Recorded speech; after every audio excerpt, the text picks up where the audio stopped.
Hello students, बेटा let's start our next topic that is AC generator. चलिए करते हैं शुरुआत। बेटा सबसे पहले हमें पता होना चाहिए एसी जनरेटर का फंक्शन क्या है। तो फंक्शन है, इसका काम होता है कि मैकेनिकल एनर्जी को इलेक्ट्रिकल एनर्जी में कन्वर्ट करना, यानी कि मोशन से करंट पैदा करना।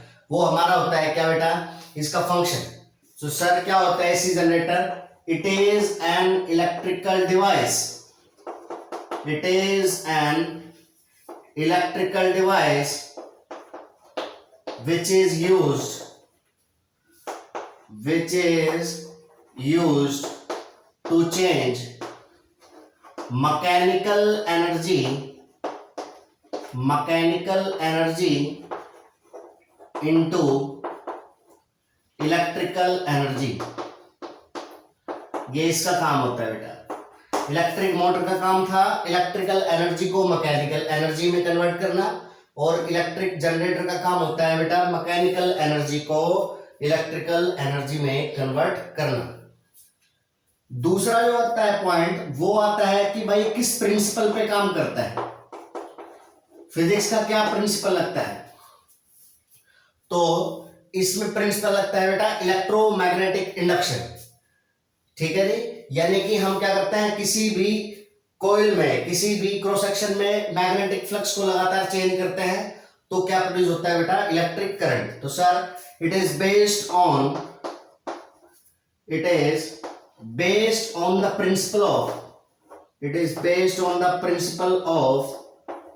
Principle of electromagnetic induction.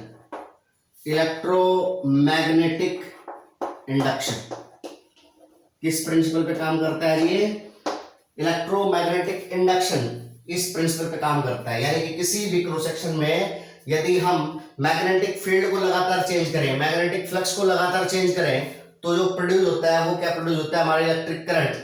यही प्रिंसिपल लगा है इसमें। थर्ड पॉइंट जो आता है बेटा, वो आता है कंस्ट्रक्शन।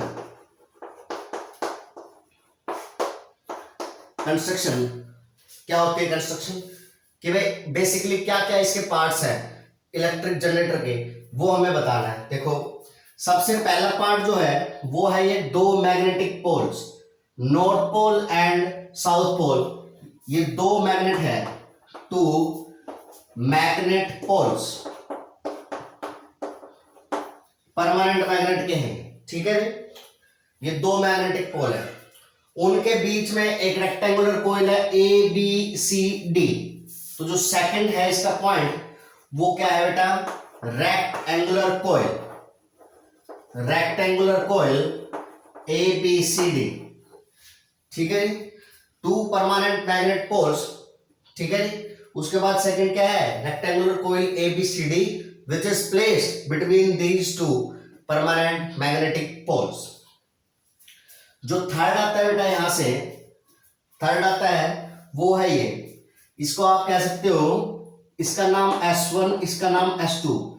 ये जो रिंग दिखाई दे रही है आपको, यहां पर आधी आधी रिंग नहीं है जैसी मोटर में थी, हाफ हाफ। यहां पर ये भी कंप्लीट है, यहां पर ये भी कंप्लीट है। ये S1 और S2 ये जो है, ये है बेटा स्लिप रिंग्स। तो जो थर्ड इसका पार्ट है वो है स्लिप रिंग्स। स्लिप रिंग्स जो है, इनका काम क्या होता है कि भाई स्लिप रिंग जो है वो इस कॉइल के एक एंड से जुड़ी होगी S1, कॉइल के दूसरे एंड से जुड़ी होगी क्या, S2, और वो जुड़ी होगी बाहर एक्सटर्नल सर्किट से with the help of these brushes. ये ब्रश B1 और ये ब्रश B2। स्लिप रिंग कौन कौन सी है बेटा, S1 and S2। Slip ring है कौन सी हमारी, S1 एंड S2। नेक्स्ट जो है फोर्थ पार्ट, वो क्या है इसका, brushes, carbon brushes. Fourth point, carbon brushes B1 and B2। Sir B1 और B2 का काम क्या है बेटा, B1 और S1 ये दोनों हमेशा एक दूसरे के साथ कांटेक्ट में रहते हैं। वहां तो चेंज हो रहा था, पहले B1 कभी S1 के साथ था, कभी S2 के साथ था। यहां पर B1 हमेशा S1 के कांटेक्ट में रहेगा, B2 हमेशा क्या रहेगा, S2 के कांटेक्ट में, और यहां पर इन दोनों के बीच में स्लाइडिंग कांटेक्ट होगा। स्लाइडिंग कांटेक्ट का मतलब B1 ये ब्रुसेस है, कार्बन ब्रुसेस, ये स्लिप रिंग है, ये स्लिप रिंग ऐसे घूमता रहेगा, लेकिन ये हमेशा इसके साथ क्या रहेगा, कांटेक्ट में रहेगा। यानी B1 और S1, B2 और S2 के बीच में यहां पर हमेशा स्लाइडिंग कांटेक्ट रहेगा, जिसकी वजह से जो अंदर कोइल है उसका कनेक्शन बाहर वाले सर्किट से लगातार बना रहेगा बेटे, लगातार कांटेक्ट में रहेगा। ठीक है। जो फिफ्थ पार्ट है वो है हमारे पास एक्सटर्नल सर्किट। यहां पर हमने क्या लगा रखा है, गैल्वेनोमीटर। सर एक्सटर्नल सोर्स आपने बताया मैकेनिकल एनर्जी को इलेक्ट्रिकल एनर्जी में कन्वर्ट करेंगे, तो मैकेनिकल एनर्जी को इलेक्ट्रिकल एनर्जी में कन्वर्ट करेंगे तो यहां पर हम इसको मोशन कैसे प्रोवाइड करेंगे कोइल को। तो बेटा यहां पर एक एक्सल और होता है जिसके घुमाने से ये कोइल जो है, यहां पर एक एक्सल होता है इन कोइल्स के बीच में, आप बुक से देखोगे आपको पिक्चर देखना पता चल जाएगा। एक एक्सल होता है, एक्सल का काम क्या होता है, यहां से एक्सल को घुमाते हैं तो यहां से ऊपर से कोइल भी रोटेट करती है। ये जो है एक्सटर्नल सोर्स की एनर्जी प्रोवाइड करने के लिए है, यानी कि बाहर से हम इसको मैकेनिकल एनर्जी प्रोवाइड करेंगे, उसके लिए हमारे पास क्या है बेटा, एक्सल, AXLE। ये 5 इसके पार्ट, ठीक है जी। पहला पार्ट, 2 परमानेंट मैग्नेट पोल्स हैं जिनका काम क्या है, जो मैग्नेटिक फील्ड प्रोड्यूस करते हैं, ठीक है। उनके बीच में ABCD एक रेक्टेंगुलर कोइल है, ठीक है जी।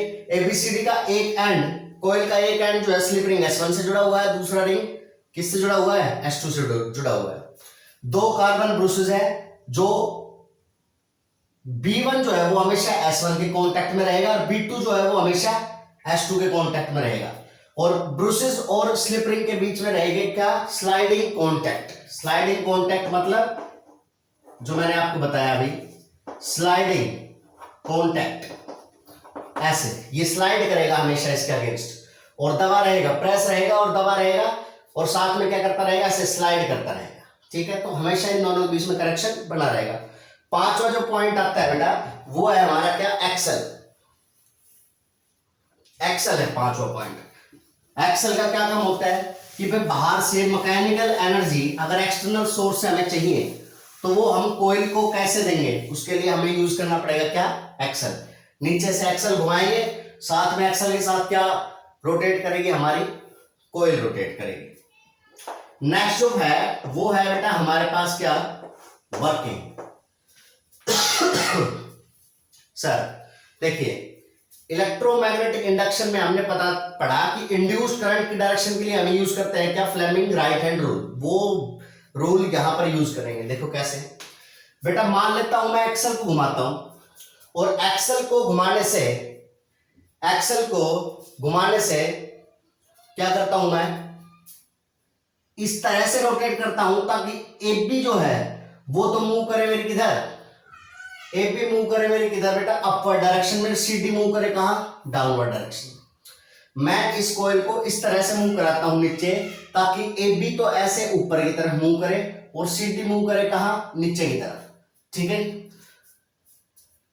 वो ये क्या लिखेंगे, let the axle is rotated, let the axle is rotated such that AB moves upward and CD moves in downward direction।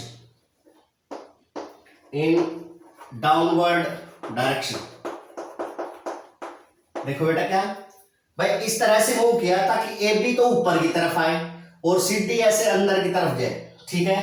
तो फ्लेमिंग का राइट हैंड रूल लगाएंगे। देखो मैग्नेटिक फील्ड की डायरेक्शन नॉर्थ से साउथ होती है, तो फर्स्ट फिंगर हमने कर ली किधर, नॉर्थ से साउथ। दूसरा है बेटा हमें क्या पता है, थंब हमें बताता है किसकी डायरेक्शन, मोशन की डायरेक्शन। तो मोशन कहाँ है इसका, AB का, बाहर की तरफ। तो AB में जो करंट होगा उसकी डायरेक्शन कहाँ होगी, ऊपर की तरफ होगी, तो इधर हो गई। CD मूव कर रहा है कहां, नीचे की तरफ, तो मैग्नेटिक फील्ड राइट में, मोशन की डायरेक्शन नीचे की तरफ, तो करंट कैसे होगा हमारा, मोशन की डायरेक्शन कहां, इनटू द बोर्ड है, तो करंट कहां होगा, डाउनवर्ड डायरेक्शन में, यानी C से D। तो अगर हम बाहर से एक्सल को मूव करेंगे और AB मूव करेगा हमारा अपवर्ड डायरेक्शन में, और CD मूव करेगा हमारा डाउनवर्ड डायरेक्शन में, ऐसे डाउनवर्ड यानी कि बोर्ड के अंदर, इनटू द बोर्ड, ऐसे इनटू द बोर्ड मूव करेगा। तो AB में करंट की डायरेक्शन क्या होगी, A से B, CD में होगी कहां, C से D। Then according to Fleming right hand rule, then according to Fleming right hand rule, Fleming right hand rule, the current will be along A B C D। तो current की direction होगी वो हमारी कहां होगी बेटा, A B C D। यहां से करंट जाएगा और गैल्वेनोमीटर क्या होगा, डिफ्लेक्ट होगा, ठीक है। Current will be along A B C D and there will be deflection in galvanometer, deflection in galvanometer, okay जी हाँ। अब अगर ये तो जो काम होगा ये होगा जब हम एक्सल को आधा घुमाएंगे। अगले साइकिल में देखो ए बी यहां था, तो ए बी हमने मूव किया कहां, बाहर की तरफ, सी डी कहां किया, अंदर की तरफ। तो यहां तक तो ए बी ऊपर की तरफ मूव कर रहा है और सी डी नीचे की। अब अगर हम और रोटेशन कराएंगे तो देखो सी डी जो है वो अब ऊपर आने लगा है और ए बी कहां आने लगा है, नीचे, यानी कि जस्ट इसका क्या हो जाएगा बेटा, उल्टा हो जाएगा। क्या लिखेंगे, during next half cycle, during next half cycle, during next half rotation या during next half cycle of rotation, AB moves downward. AB जो है अब वो किधर मूव करेगा बेटा, पहले तो AB कहां मूव कर रहा था, ऊपर की तरफ, लेकिन आधे साइकिल के बाद देखो ये अब नीचे की तरफ मूव कर रहा है। AB moves downward and CD moves in upward direction. Then according to Fleming right hand rule, अब देखो यहां पर ये था, जैसे ही आ जाएगा अब AB जो है वो नीचे की तरफ मूव करेगा और CD ऊपर की तरफ मूव करेगा, तो करंट की जो डायरेक्शन है वो कैसे हो जाएगी बेटा, जस्ट रिवर्स हो जाएगी। यानी कि अब हमारा जो करंट है वो कहां से कहां फ्लो करेगा, D से C फ्लो करेगा और कहां फ्लो करेगा, B से A, ठीक है। देखो AB जो है वो अब हमारा किधर मूव कर रहा है बेटा, AB मूव कर रहा है किधर, डाउनवर्ड डायरेक्शन में। तो देखो AB अगर डाउनवर्ड डायरेक्शन में मूव करेगा तो मैग्नेटिक फील्ड राइट में, AB की मोशन की डायरेक्शन कहां, इनटू द बोर्ड, तो करंट कहां होगा, B से A हो जाएगा। और CD में करंट कहां होगा, D से C।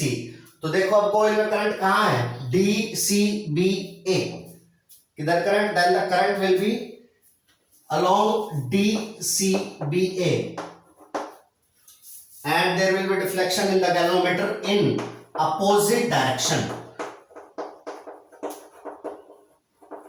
तो अपोजिट डायरेक्शन में क्या मिलेगा बेटा, हमें डिफ्लेक्शन मिलेगा। देखो ऐसे हर आधे चक्कर के बाद करंट की डायरेक्शन फिर ABCD हो जाएगी, फिर उल्टी हो जाएगी, फिर ABCD, फिर DCBA, ABCD, DCBA। हर आधे चक्कर के बाद क्या होगा, हर आधे चक्कर के बाद करंट की डायरेक्शन, हर आधे रोटेशन के बाद करंट की डायरेक्शन क्या हो जाएगी, रिवर्स हो जाएगी। और जिस करंट की डायरेक्शन क्या हो जाती है, रिवर्स हो जाती है, चेंज हो जाती है, उल्टी हो जाती है, उसको हम क्या बोलते हैं, AC करंट। इसलिए इस जनरेटर को क्या बोलेंगे हम, AC जनरेटर। लिखेंगे as the direction of current, as the direction of current, as the direction of current get reversed after each half cycle, after each half cycle, then current is alternating current, alternating current, and this device is known as alternating, या हम कह सकते हैं AC generator. ठीक है बेटा, तो इसको क्या बोलेंगे हम, इसको बोलेंगे AC जनरेटर। ठीक, ये था इसका। सबसे पहले फंक्शन क्या होता है, क्या काम है, इसका काम है मैकेनिकल एनर्जी को इलेक्ट्रिकल एनर्जी में कन्वर्ट करना। सेकंड क्या प्रिंसिपल है, इलेक्ट्रोमैग्नेटिक प्रिंसिपल पे काम करता है। थर्ड पॉइंट इसकी कंस्ट्रक्शन क्या है, क्या क्या पार्ट्स है, दो परमानेंट मैग्नेट पोल्स है, एक रेक्टेंगुलर कॉइल है, एबीसीडी है, दो स्लिप रिंग्स है, दो कार्बन ब्रशेस, एक गैल्वेनोमीटर और एक्सटर्नल सोर्स एनर्जी के लिए क्या है हमारा एक एक्सेल है, उसके साथ एक एक्सटर्नल सोर्स और भी है जहां से हमें एनर्जी मिलेगी। फोर्थ पॉइंट है भाई इसकी क्या है वर्किंग। वर्किंग बड़ी सिंपल है, मान लीजिए एक्सेल को घुमाया जाता है ताकि ए भी मूव करे अपवर्ड, सी डी मूव करे डाउनवर्ड, तो फ्लेमिंग राइट हैंड रूल के हिसाब से current will be along A to B and C to D, thus along A B C D. During next half rotation, अगले half rotation में क्या होगा बेटा, अगले हाफ रोटेशन में ए बी जो है अब मूव करेगा किधर, इनटू द बोर्ड, और सी डी मूव करेगा आउट ऑफ द बोर्ड। तो according to Fleming right hand rule the direction of the current will be along D C B A, एक बार along A B C D, एक बार along D C D A. तो कुल मिलाकर हमें जो करंट है वो डिफ्लेक्शन गैल्वेनोमीटर में हर आधी साइकिल के बाद क्या होगा, रिवर्स होएगा, कभी इधर डिफ्लेक्ट करेगा गैल्वेनोमीटर, कभी इधर, कभी इधर, कभी इधर। इसका मतलब हर आधे रोटेशन के बाद करंट की डायरेक्शन जो है वो क्या हो गई है बेटा, रिवर्स हो गई। ऐसे करंट को हम बोलते हैं क्या, अल्टरनेटिंग करंट, और इसलिए इस डिवाइस का नाम क्या है बेटा, एसी जनरेटर। ठीक है जी, थैंक यू।